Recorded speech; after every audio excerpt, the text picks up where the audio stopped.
Mais um dia meditando na palavra do Senhor. Terminamos de ler já o Novo Testamento, estamos agora já iniciando o Antigo Testamento, estamos em Gênesis. Que você que está aí vendo esse vídeo agora, seja encorajado a ler a Bíblia. Nós não poderemos conhecer a Deus senão lendo a palavra de Deus. Muitos arrogam a si o direito de conhecer a Deus sem ao menos ter conhecido a sua palavra. Se lendo a sua palavra, o conhecimento já é limitado pelas nossas próprias faculdades mentais, quem dirá sem ler? Nós construiremos um Deus segundo a nossa própria imaginação, o que fatalmente nos levará a um abismo onde nós estaremos nos curvando diante de um Deus criado pela nossa imaginação. Então que você possa ser um leitor da palavra, conhecer a palavra para que essa palavra te liberte, te cure, te restaure. Que você possa estar junto nessa jornada, estabelecer esse propósito de todos os anos ler a Bíblia ao menos uma vez. Isso é o mínimo, tá? Você pode ler muito mais vezes a Bíblia em um ano. Talvez você não lembre nem a última vez que você leu algumas folhas da Bíblia, né? Então, que você possa ser encorajado a isso. Estamos aqui para te ajudar nessa caminhada. Nós estamos firmes nesse propósito, crendo que somente mediante a iluminação do Espírito Santo para que tenhamos entendimento e o direcionamento por intermédio dessa palavra. Que Deus seja louvado hoje e eternamente. Vamos à meditação do dia de hoje. Bom dia a todos. Bom dia Mari, bom dia Edu, bom dia Vanessa. Bom dia a todos aqueles que estão presentes, que fazem parte dessa leitura de maneira assídua, constante. É muito importante que vocês tenham disciplina e constância. Disciplina é o que move a nossa vida. Nós somos disciplinados em várias coisas, só que nós sequer compreendemos. Se você olhar para o seu corpo, você teve disciplina para conquistar o corpo que você tem. Se seu corpo está em forma, em dia, saudável, você teve disciplina para conquistar esse corpo, e parabéns por isso. Se você está com seu corpo em alguma condição diferente disso, você também teve disciplina para conquistar ele dessa forma. Então, parabéns também. Você foi disciplinado, mas talvez o resultado não seja aquilo que você espere. Então, as suas disciplinas te levam a um resultado. Preste muita atenção, porque o resultado é muito claro e perceptível em nossas vidas, só que nós não enxergamos.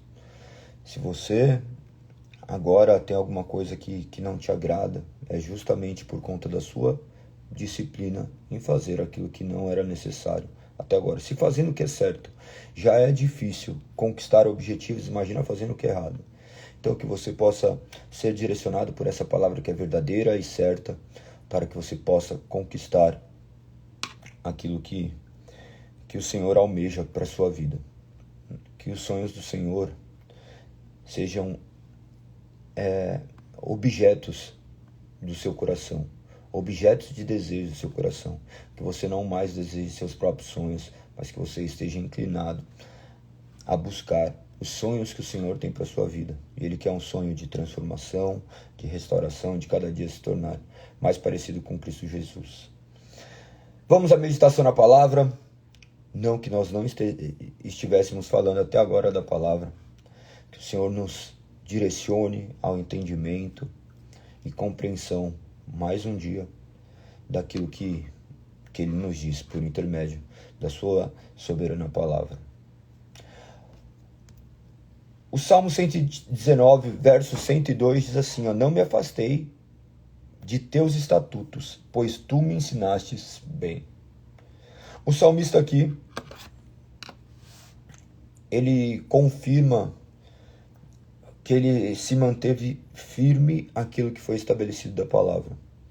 Mas ele não arroga a si a capacidade e os méritos de ter se mantido fiel aos estatutos. Ele coloca única e exclusivamente no Senhor essa capacidade, pois tu me ensinastes bem.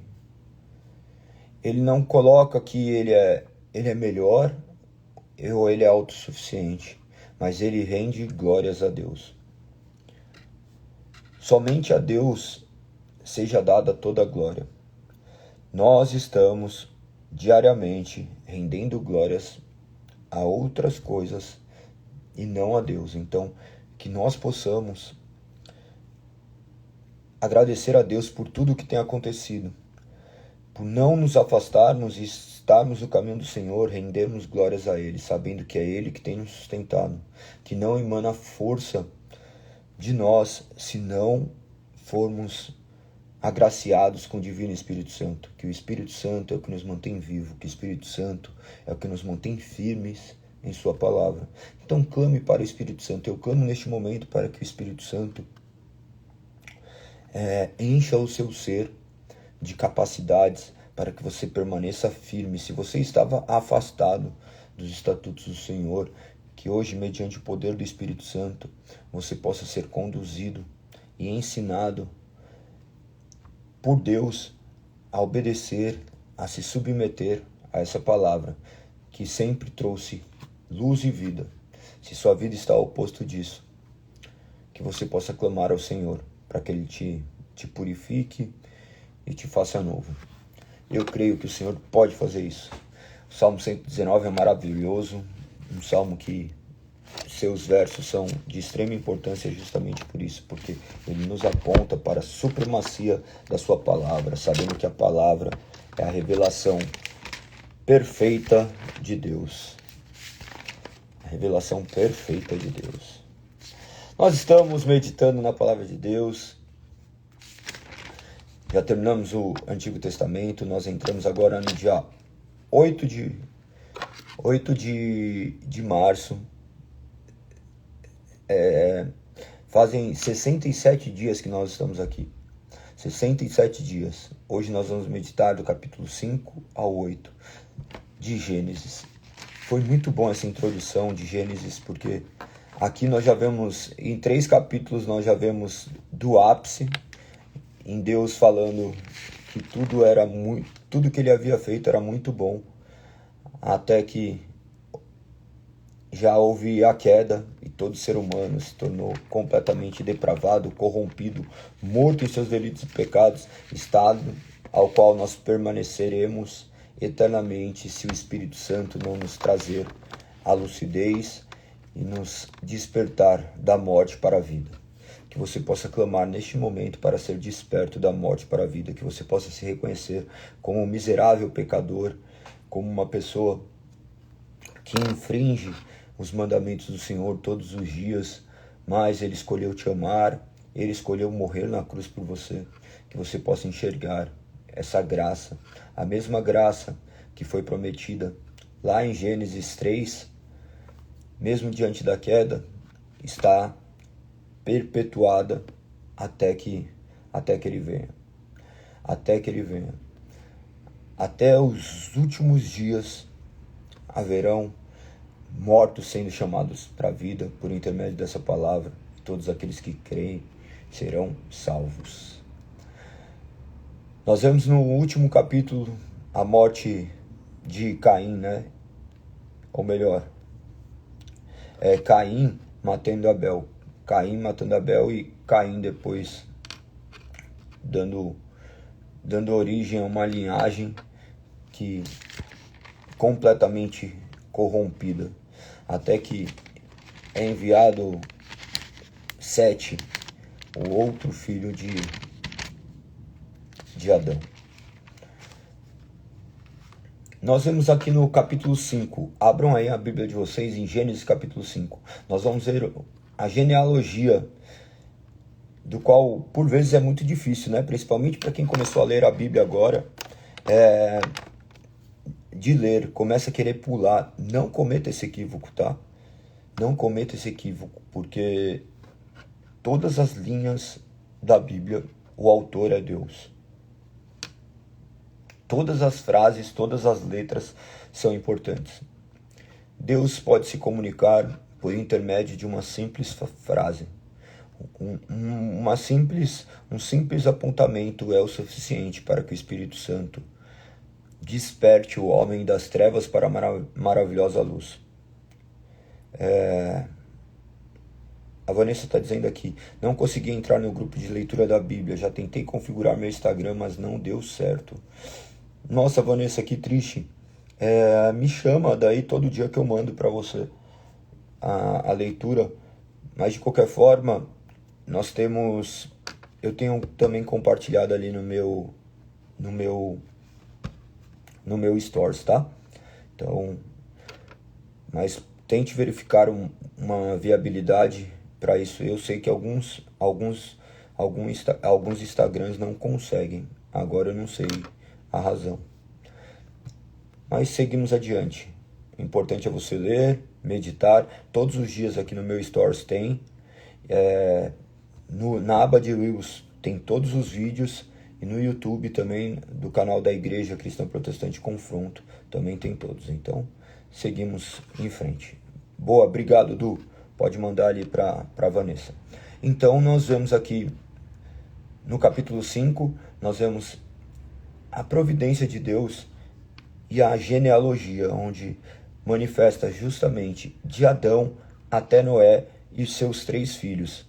Isso daí mostra quanto tempo Deus permitia que os homens vivessem. Nós vemos ali Matusalém, né? O homem que viveu mais tempo, 969 anos. Está escrito ali no verso 27, Matusalém viveu 969 anos e morreu. Então, olha que interessante. Quando nós mencionamos a idade, morreu, porque não existe ninguém que seja eterno. O homem está fadado a morrer. Lembre-se que o homem morreria, e aqui, ainda que ele vivesse um longo período, ele morreu. Todos nós morreremos. Todos nós. Por mais milagres que o Senhor faça em nossas vidas, retirando doenças, nos livrando da morte, algum dia nós morreremos. Mas o que nós não podemos é morrer sem ter tido vida.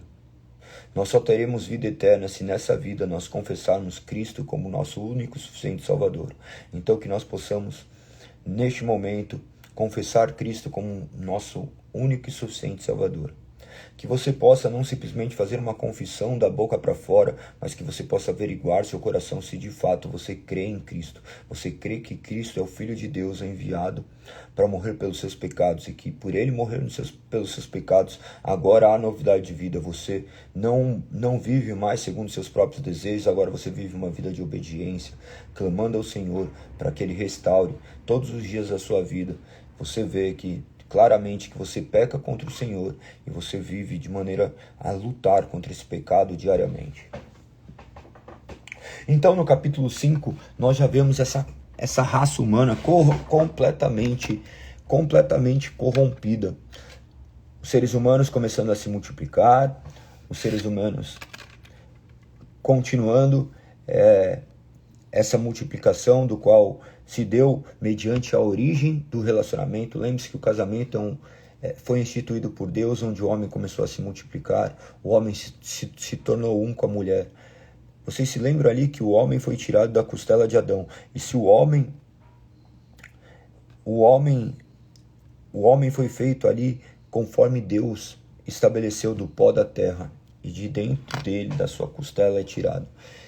Então, nós podemos ver a providência de Deus amando o mundo de tal maneira, amando o homem de maneira que ele não ficasse só também, simbolizando justamente a igreja de Cristo ser tirada do próprio Cristo.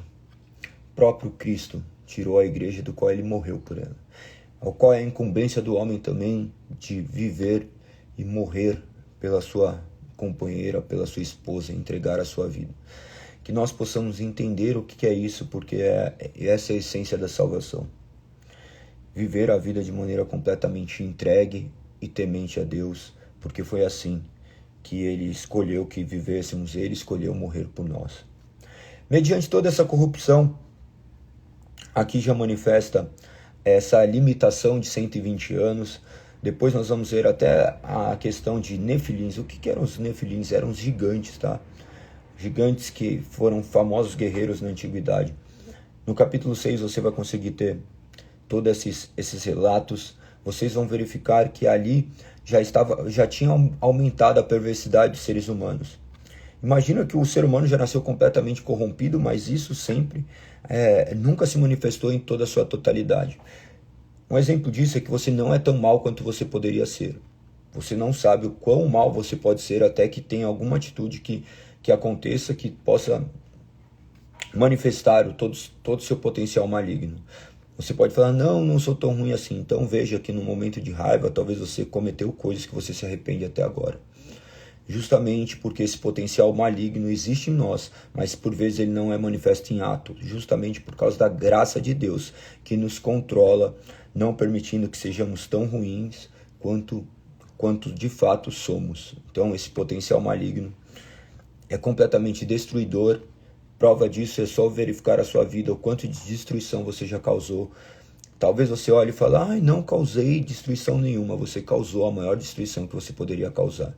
Você causou a morte de Cristo. Você é responsável por Cristo ter morrido. Não é seu irmão, não é seu pai, não é sua irmã, não é o bandido que está ali na cadeia, que você talvez julgue melhor do que ele.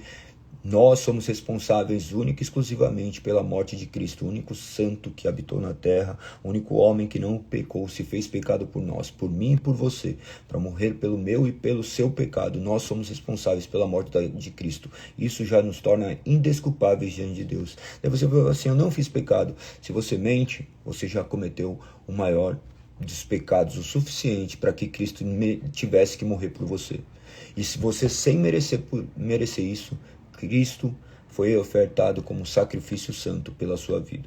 O mínimo de ofensa a um Deus santo gera o máximo de punição. Lembre-se ali de Gênesis 3. Jamais se esqueçam de Gênesis 3. Jamais se esqueçam da sua natureza completamente pecadora. E não se esqueça também da natureza redentora de Cristo Jesus. Isso é primordial para você compreender o Evangelho, sabendo que Deus escolheu te salvar, Deus escolheu te amar, não é você que foi até Deus, Deus veio até você. O homem não pode ir até Deus, Deus escolhe vir até o homem, Deus escolheu vir resgatar o homem de si mesmo. O Evangelho, a Bíblia, sempre aponta para isso. Nós lemos o Evangelho que apontava para isso e agora nós estamos vendo em Gênesis justamente essa humanidade caída, do qual jamais conseguiria se aproximar de Deus se Deus não viesse até ele. Nós vemos em Gênesis esse padrão acontecer, onde Adão e Eva pecam, eles fogem de Deus e Deus vem até ele. E aqui, mais uma vez, o homem completamente corrompido em seus delitos e pecados, aumentando sua perversidade, os seus pensamentos e seus propósitos inteiramente maus, que nem menciona ali no capítulo 6, no verso 5, a ponto de ser manifesto que o Senhor havia se arrependido de tê-los criado e colocado na terra, gerando tristeza em seu coração. Ele fala que eliminaria da face da terra toda a raça humana, essa raça humana, e destruiria todos os seres vivos, os animais que rastejavam pelo chão e as aves dos céus, que ele se arrependia de ter criado. Imagina que Deus diz arrepender-se de ter criado o homem. Diante dessa perversidade do qual se manifestava no homem. Se arrepender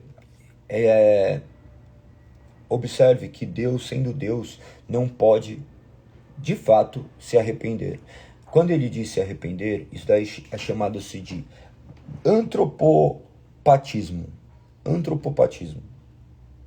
É uma característica, é uma forma de expressão do qual a divindade traz características que assemelham ao homem para que ele possa compreender qual seria o seu sentimento.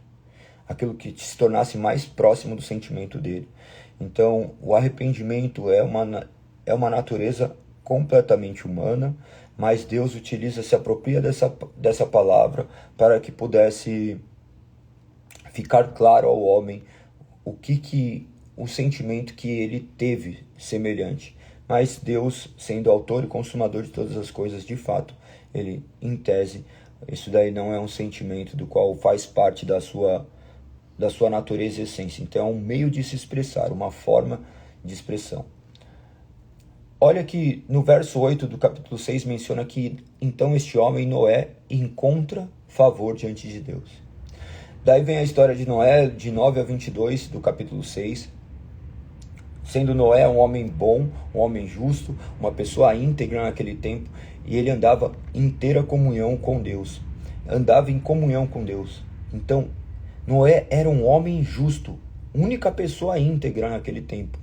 Não havia só uma pessoa, havia centenas de milhares de pessoas. Nós não sabemos, não conseguimos mensurar a quantidade, mas nós sabemos uma coisa que a Bíblia aponta, que ele era o único justo, única pessoa íntegra naquele tempo. Então, ele havia gerado 3 filhos, Sem, Cã e Jafé. 3 filhos, não exatamente nessa ordem, porque Cã, que é o filho mais novo. Mas a Bíblia menciona Sem, Cã e Jafé. Agora, qual razão eu não sei, mas o último filho é Cã, do qual ela menciona nos versos a seguir ali, acho que no capítulo 7. No verso 11 em diante, ele já começa a manifestar ali, e vendo que a terra estava completamente corrompida e cheia de violência, observando essa maldade do mundo, pois todos os habitantes do mundo haviam se corrompido. Então, olha que interessante, quando ele diz todos na terra haviam se corrompido, esse todos pode ser a totalidade, contudo, nós vemos uma exceção de Noé, do qual ele é mencionado um pouquinho antes, já em alguns versos anteriores, que ele era íntegro naquele tempo. E o que fazia ele íntegro era justamente essa questão de andar em comunhão com Deus. Então, que nós possamos também andar em comunhão com Deus. Que nós possamos ter essa comunhão diária com Deus, ouvindo a sua palavra, clamando por essa palavra que pode nos salvar, que com certeza nos restaurará, mediante a crença de que ela é suficiente, ela é verdadeira, ela nos traz vida e ela nos traz paz. Imagina que Deus diz a Noé que havia decidido acabar com todos os seres vivos que haviam enchido, pois eles haviam enchido a terra de violência, que ele destruiria também todos eles e também a terra.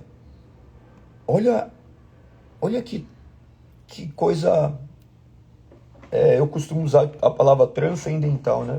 Que transcende a realidade da nossa capacidade intelectual, Deus falando ao homem, do qual os seres vivos seriam acabados, seriam findados. Deus falando de maneira incisiva para esse homem. Imagina um homem ouvindo a voz de Deus, essa voz que ecoa das alturas, penetrando os ouvidos de Noé. Então ele é ordenado a construir uma grande embarcação, vem todas as especificações, as medidas, e diz ainda para ele prestar muita atenção, porque ele cobriria a terra com dilúvio e destruiria todos os seres vivos que respiravam, né? Tudo que havia na terra morreria. Daí ele fala que com Noé é a aliança noética, né? Com Noé, pelo menos, ele firmaria essa aliança. Daí ele mandou entrar na arca com a sua mulher, os seus filhos e suas mulheres. Ou seja, quantas pessoas? 8 pessoas. Noé, Sem, Cã e Jafé e as mulheres. Então, 8 pessoas. Olha que maravilha esse favor de Deus. Deus, ainda falando que destruiria, ele olha e ele manifesta o seu imerecido amor. O que Noé fez para merecer esse amor de Deus? Nada, exatamente nada, porque a mesma matéria morta ele também foi feito, mas Deus escolheu preservar a humanidade por intermédio de Noé. O que aquelas pessoas antes tinham? Nada. O ser humano já nasce completamente corrompido em seus delitos e pecados, e Deus exercitaria o seu livre juízo, matando todos os seres humanos, conforme ele havia prometido, conforme ele havia dito: destruirei todos eles e também a terra. Se você ler no verso 3, está exatamente escrito dessa forma. Então ele fala dessa aliança, ele fala os animais, a forma como deveria um animal de cada espécie, tá, para preservação. Ele retrata algumas orientações ali, mas menciona no último verso do capítulo 6 que Noé fez tudo exatamente como Deus havia ordenado. Então, no capítulo 7, já vem mencionando justamente esse dilúvio, tá? Ele entrando na arca, depois de ouvir a voz de Deus, entrando com toda a sua família, e Deus falando, pois vejo que todas as pessoas na terra, de todas as pessoas na terra, ele era justo, apenas ele era justo. Daí fala dos animais mais uma vez, ele menciona o tempo que seriam 40 dias e 40 noites, até que eu tenha eliminado da terra todos os seres vivos que eu criei. Olha que interessante, todos os seres vivos que ele havia criado. Noé tinha 600 anos quando isso aconteceu, tá? Então ele entra junto com a sua mulher e os filhos e os animais. Os animais entraram juntamente. O mais interessante é que os animais foram até ele, tá? Os animais foram até ele. Muito bem, exatamente, Edivan. Noé também era pecador, mas era obediente e temente a Deus. Ele era justo porque ele andava em comunhão com Deus. A comunhão está atrelado à obediência, conforme nós já lemos no Novo Testamento. Então nós vemos ali acontecer esse dilúvio, onde nós imaginamos somente essa chuva, né? Essa chuva que cai do céu. Mas se vocês lerem, vocês vão verificar que todas as fontes subterrâneas de água jorraram da terra. Quanto tempo o ser humano demorou para descobrir a água que emanava da terra? Não aquela que nós pudéssemos apenas olhar, mas aquela que estavam de maneira subterrânea. Isso tudo é conhecimento que transcende, só poderia ser divino, justamente o homem compreender isso. Então, mediante as comportas abertas, o mundo tomado pela água. Aí tem uma série de requisitos históricos, tá? Se vocês forem estudar sobre isso um pouco mais profundo, vocês vão ficar impressionados e impactados, porque historicamente não conseguem refutar essa teoria do dilúvio. Inclusive, existem relatos que até mesmo no Monte Everest, o pico mais alto do mundo, foram encontradas as mesmas substâncias que existem nos mares, de maneira miraculosa. Esses dias também tem circulado na internet algumas conchas em lugares muito altos. Conchas que são encontradas no mar, sedimentadas em pedras. Coisas que eu não sei se é... Hoje em dia também você vendo qualquer tipo de imagem, esse tipo de coisa, não dá mais para você saber o que é inteligência artificial, o que não é, o que é real ou não. Mas nós poderemos confiar nessa palavra. Então, confiamos nessa palavra. Então nós vemos, ainda no capítulo 7... Ele entrando justamente na arca, com os animais, ali estando completamente sedimentados e protegidos por essa água. Essas águas cobriram até as montanhas mais altas que se elevavam. Diz a palavra que cobriram as montanhas mais altas da terra e se elevavam quase 7 metros acima dos picos mais altos. Todos os seres vivos que haviam na terra morreram. As aves, os animais domésticos, os animais selvagens, os animais que rastejavam pelo chão e todos os seres humanos. Isso daí está escrito no verso 21 do capítulo 7. Então, uma exterminação. Você acha que não existiam crianças, que não existiam mulheres que estavam ali amamentando seus bebês? Que não existiam pessoas que estavam ali nos seus afazeres cotidianos, levando as suas vidas pacatas, mas sem submissão a Deus? Imagine o dilúvio. O dilúvio mostra as mãos deste poderoso Deus do qual nós servimos. As pessoas olham como um Deus punitivo. Ele não é um Deus punitivo, porque se ele fosse punitivo, ele não nos permitiria estar vivo, porque nós merecíamos acordar mortos. Mas Deus escolheu nos salvar por intermédio de Cristo Jesus. É a sua misericórdia que nos mantém vivos. Todos nós não deveríamos ter tido nem a oportunidade de virmos à existência. Justamente por virmos à existência manifesta o favor de Deus, porque agora nós temos a real possibilidade de termos a vida eterna por intermédio de Cristo. Então creia em Cristo Jesus, creia que Cristo é Deus encarnado que veio te resgatar, te salvar de você mesmo. Olha ali a partir do verso 23 diz assim: Deus exterminou todos os seres vivos que havia na terra, os seres humanos, os animais domésticos, os animais que rastejavam pelo chão e as aves dos céus. Todos foram destruídos. Apenas Noé e os que estavam com ele na arca sobreviveram. E as águas do dilúvio cobriram a terra por 150 dias. Nós vamos então para o último capítulo, onde essas águas, no capítulo 8, já manifestam que as águas baixam.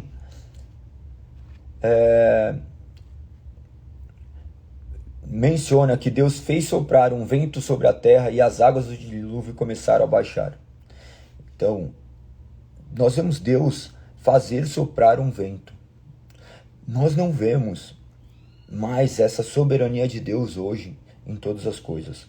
Se vocês olham para a realidade do mundo e não enxergam a soberania de Deus, vocês estão enxergando um Deus falso, um Deus reduzido ao conhecimento humano. Imagina que o vento serve a Deus.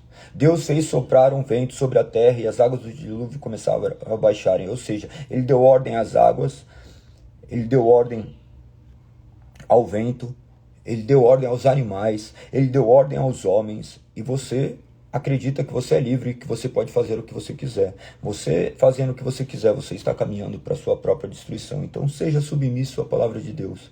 Deus é criador, soberano, dono de todas as coisas, ele dá ordem a todas as coisas que acontecem estão debaixo da sua vontade, dos seus decretos divinos. A história foi escrita por Deus e ele cumprirá. Galego, mas olha a minha história, você não sabe a sua história ainda, você não sabe o fim da sua história, então viva conforme a palavra de Deus e você estará, de certa forma, cumprindo a vontade de Deus. E a vontade de Deus não é que ninguém se perca, justamente que ele possa viver segundo essa palavra. Então faça aquilo que é correto, faça aquilo que é certo, não aquilo que é fácil. Que você possa hoje se arrepender dos seus pecados e viver de uma maneira que o nome do Senhor seja glorificado. Ah, Galego, mas eu estou fazendo as coisas. Faça as coisas certas. Faça as coisas certas. Deus está no controle de todas as coisas. Deus é soberano sobre tudo.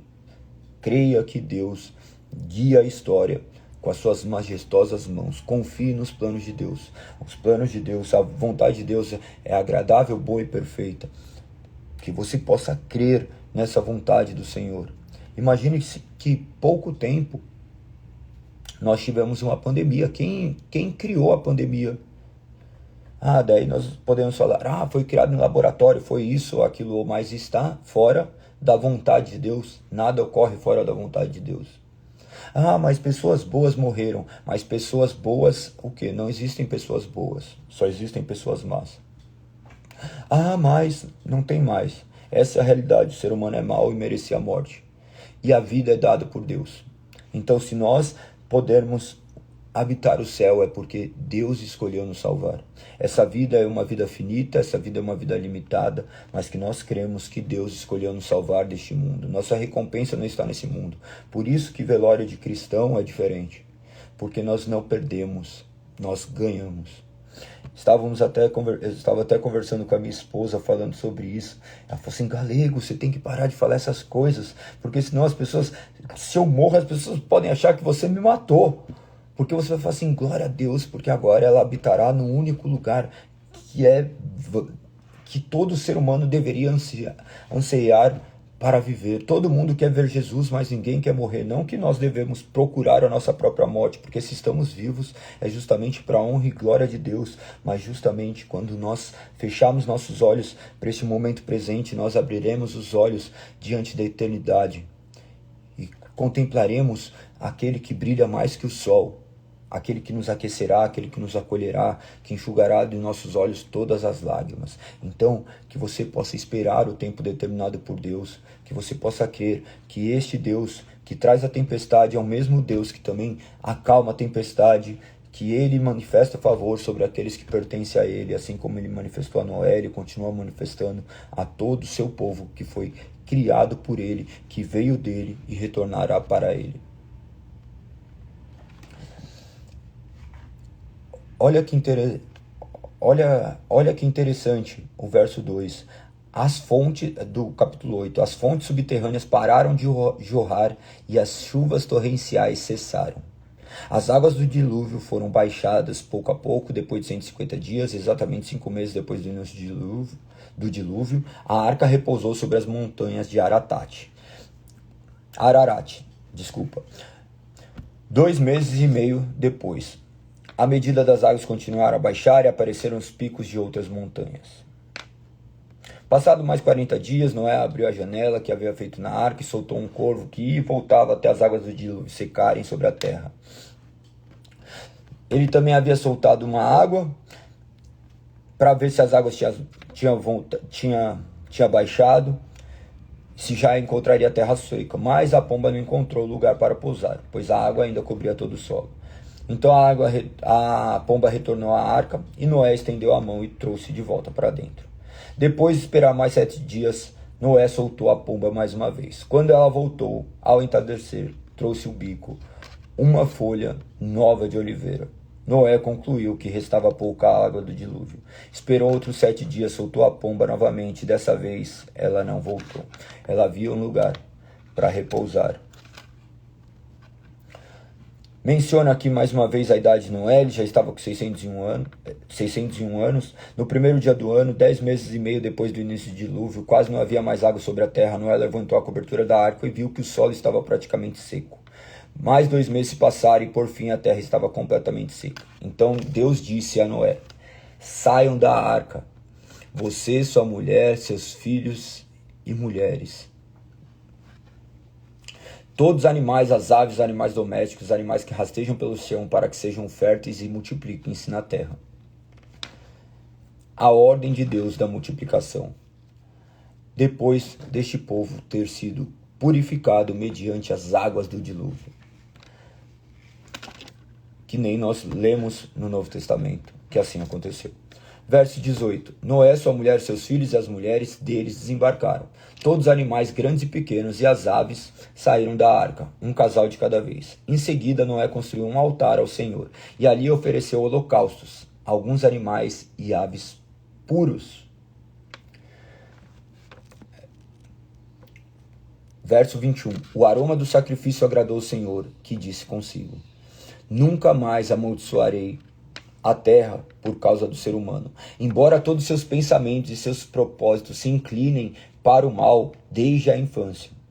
Você está vendo essa questão da depravação do ser humano completamente em todos os seus delitos, em todas as suas faculdades, mencionadas de maneira muito clara na Bíblia, tá? Mais uma vez vou ler a partir do que Deus disse. Nunca mais amaldiçoarei a terra por causa do ser humano, embora todos seus pensamentos e seus propósitos se inclinem para o mal desde a infância. Nunca mais destruirei todos os seres vivos. Enquanto durar a terra, haverá plantio e colheita, frio e calor, verão e inverno, dia e noite. Ainda que estejamos sujeitos a plantar e colher, ao frio, ao calor, ao verão e inverno, nós temos a certeza de que Deus não mais destruirá todos os seres vivos. Então, sabendo que Ele escolheu não destruir os seres vivos, nós nos curvamos diante dele, diante dessa sua grande majestade, e nós pedimos para que Ele nos salve de nós mesmos. E esse Salvador já foi enviado. Esse Salvador é Cristo Jesus, o Messias prometido. Nós vemos ali que esses sacrifícios que foram feitos, ali foi o terceiro sacrifício mencionado na Bíblia, né? Nós vemos ali os 3 sacrifícios. Do verso 20 estou mencionando, porque em seguida Noé construiu um altar ao Senhor e ali ofereceu como holocausto alguns animais e aves puros. Holocaustos era uma oferta dada ao Senhor por intermédio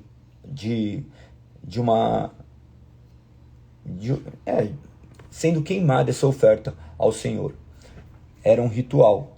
Ele ofereceu esses animais. Nós vemos ali, logo no comecinho, onde Deus pega e faz peles de animais para vestir Adão e Eva, o primeiro sacrifício. Depois nós vemos Caim e Abel ofertarem sacrifícios também. Um ofereceu parte, o outro ofereceu a melhor parte a Deus, a ponto de seu irmão Caim ter matado Abel justamente porque não entendia que o sacrifício que ele ofereceu era da maneira como Deus queria. Então não adianta nós queremos agradar a Deus, oferecemos a Deus aquilo que ele não pediu para que oferecêssemos. Nós temos que agradar a Deus conforme ele quis ser adorado. E ele escolheu ser adorado não por intermédio de outros deuses. Ele escolheu ser adorado por intermédio de Cristo Jesus. Que você possa crer em Cristo Jesus como seu único e suficiente Salvador, seu único Redentor. Que você deposite suas esperanças completamente nele. Nós seremos salvos pela graça mediante a fé em Cristo Jesus, que está retratado completamente nas Escrituras. Que seja dado somente a ele toda a honra, glória e majestade. Que você possa se curvar diante da grandiosidade de Deus, que você possa conhecer mais essa palavra do Criador do universo, daquele que te fez e tem guiado a sua história. Se ele não permitiu ainda que você fosse destruída, justamente porque ele te chama para uma transformação. Então que você possa crer nessas palavras e obedecer. Não basta ouvir, mas praticar. Que Deus seja o centro da sua vida, hoje e eternamente. Amanhã estaremos aqui mais um dia meditando do capítulo 9 em diante. Amanhã também nós temos culto. Nós iremos meditar do 9 ao 12. Bem interessante também. Melhor, tudo da Bíblia eu acho interessante, né? Então é redundante eu ficar repetindo o que é interessante, mas todos os dias eu repito. Então amanhã nós teremos culto. Eu convido vocês a participarem. Fica ali no Brooklyn, Rua Breja Alegre, 138. Estejam conosco. Se você é de São Paulo, vai nos visitar. Claro, se você tem a sua igreja, vai cultuar na sua igreja, junto com a sua comunidade. Que o nome do Senhor seja engrandecido hoje e eternamente. Beleza? Tamo junto. Até amanhã. Vou compartilhar essa live, como sempre, vou compartilhar na lista de transmissão, também no YouTube, qual a Bruna tem feito isso, colocado ali. Qualquer coisa que der errado pode culpar ela, vai lá e manda para ela, essa Bruna Felício, pode ir lá fazer as reclamações. Obrigado por estarem aqui todos os dias também comigo nessa busca por conhecimento do Senhor, crendo que somente Ele pode nos dar clareza. Se vocês tiverem dúvidas, podem me chamar, podem me mandar direct, conversaremos acerca dos assuntos mais contraditórios que possam ser. Tem coisas que eu não consigo ter respostas, e amém, mas procuraremos sempre uma resposta, ou pelo menos ainda buscaremos o conhecimento para que tentemos explicar coisas que aparecem ser inexplicáveis. Espero que você esteja avançando em conhecimento do Senhor, espero que Deus esteja fazendo uma obra grandiosa na sua vida, e é isso. Que vocês tenham um final de semana abençoado, que Deus possa abrir seus olhos para a sua real grandeza. Amém? Tamo junto, então até amanhã. Um beijo no coração. Compartilhe essa live com o máximo de pessoas que você puder. Que você possa também compartilhar aquelas mensagens ali do canal de transmissão, porque dessa forma mais pessoas podem clicar ali e também se juntar àqueles que estão desejantes de ler a Bíblia todos os anos para a honra e glória do Senhor. Tamo junto, um beijo no coração. Até daqui a pouco para quem eu vou ver. Fui!